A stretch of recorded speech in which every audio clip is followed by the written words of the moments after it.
Okay, now let's look at what happens to the net force on the system on this modified Atwood's machine when we have a table that has friction. So I've already gone ahead and drawn the force diagrams for each block. For block number one, focusing on the horizontal direction, the force tension going to the right with force friction now opposing it going to the left. And since we know that the block is still going to move to the right, the friction is going to be less than the force tension. And then for block number two, it's the same force diagram as in the last video where we have the force gravity of the hanging mass being larger than the force tension so that it can accelerate downward. So just like before, I'm going to make the right positive for the block on the table, and I'm going to make down positive for the hanging mass.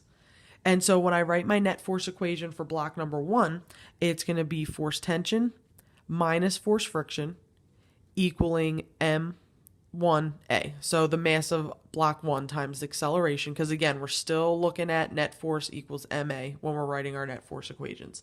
And then for block two, again, since down is positive, I'm going to do force gravity 2 minus force tension equals the mass of block 2 times the acceleration.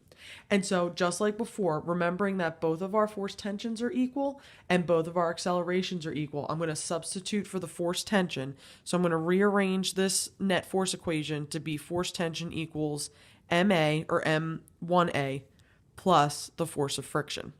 And then I'm going to take that and I'm going to plug it in over here for force tension. And I'll get force gravity 2 minus the quantity of M1A plus force friction will equal M2A.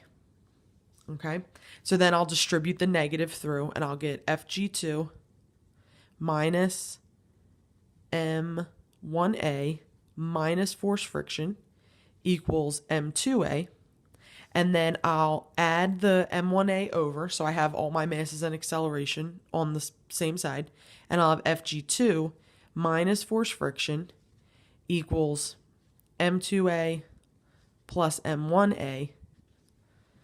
And then I can pull out my like term of acceleration here and get Fg2 minus force friction equals, oops, forgot the F, equals M1 plus M2 times the acceleration of the system. And so what I have here, again, is I have net force equals MA, where the M1 plus M2 is the mass of the entire system, and then the net force is force gravity of the hanging block minus the force friction. Because if we look at our picture, as this would go to move, the force gravity of the hanging block would be what's causing it to accelerate and move in this direction. But now that there's friction on the table, the force friction on block one is what's going to be working against this entire thing being able to move. And so that's what's seen in our net force equation, Fg2 minus the force friction. So our net force is going to decrease because now there's something working against the force gravity of the hanging block, will equal the system mass times the acceleration. And again, you can see that since our tension forces are internal to the system, they end up mathematically canceling out.